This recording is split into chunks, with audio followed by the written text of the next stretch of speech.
Our next honoree led the Texas A&M basketball team to back-to-back Southwest Conference titles in 1975 and 1976, while earning Southwest Conference Player of the Year honors both those years.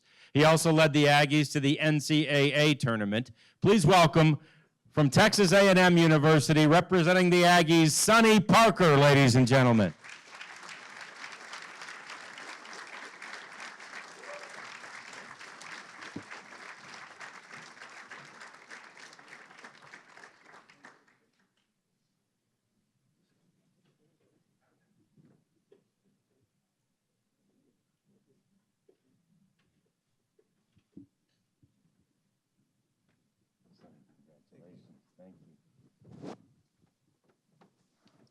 So, Sonny, how did you arrive at College Station? Good question. I'm from Chicago. I'm from the west side of Chicago. Let's hear it for Chicago. Yeah, that's good. Yeah. It was a culture shock. I bet. It's United States and then it's Texas. So I just want to thank Coach Norman Ruther, who's here.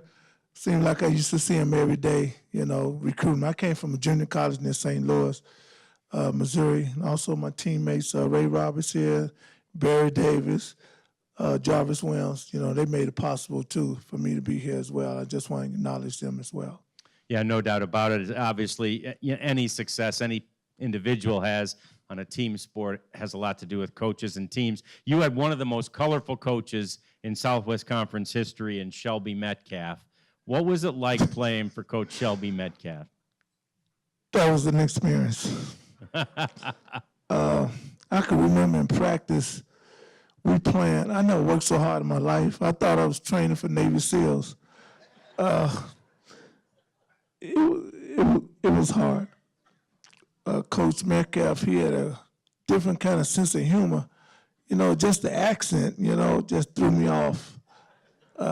I mean, I couldn't get it. I couldn't get it for a while. We would practice. Our practice was fierce, man. We was fights and everything. Somebody got hurt. We just changed courts. I said, wow. But he was a great person. You know, I was 17 years old, my freshman year in college.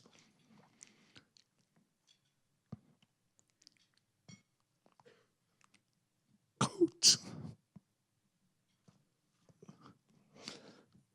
we had a great relationship. I used to spend hours and days with him because, you know, being away from home, you know, Shelley, Miss Metcalf, and Coach Metcalf, they kind of adopted me as a son.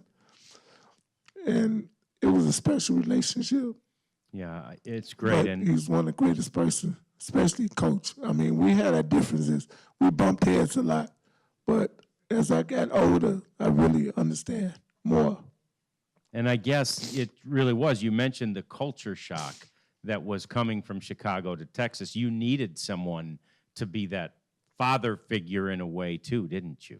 Oh, yes, indeed, yes. You know, we kept in contact throughout the years, but you know, we never talked about basketball. You know, we talked about life. And that's one of the things I admired about him personally, you know, just, you know, because basketball is what I do. It's not who I am.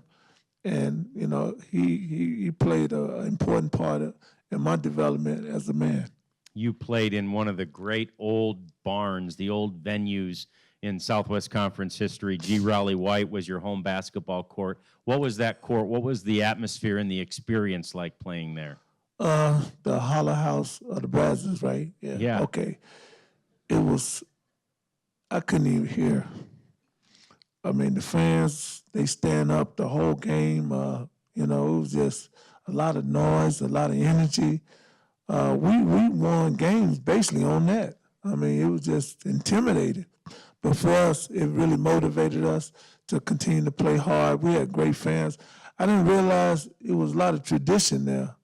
You know, coming from Chicago, of course, I didn't know the history of the fans. You know, the 12th man and, you know, the year leaders, right? Okay, and then the mascot. But it it was a great atmosphere to play in. I bet it was. What was it like traveling around the Southwest Conference and playing in those days?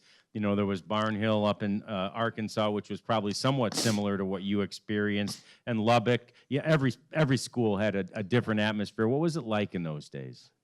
It was a rivalry every game. All the schools in the state of Texas and Southwest Conference, it was rivalries, except for Arkansas.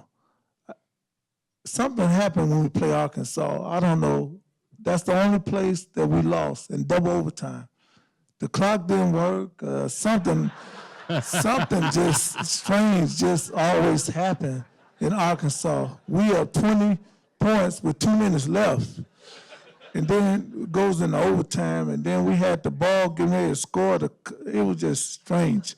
But it was an experience just to play all the schools in the state of Texas that was in the Southwest Conference, except for Arkansas. But I really enjoyed the competition, the players, the coaching, the fans.